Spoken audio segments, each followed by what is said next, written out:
The National Weather Service has issued a severe thunderstorm warning for southwestern Seminole County and northwestern Orange County until 3:30 p.m.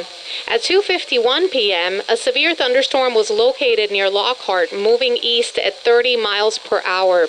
Hazards include ping-pong ball-size hail and 60-mile-per-hour wind gusts. People and animals outdoors could be injured. Expect hail damage to roof, siding, windows, and cars, and wind damage could occur to roofs, siding, and trees.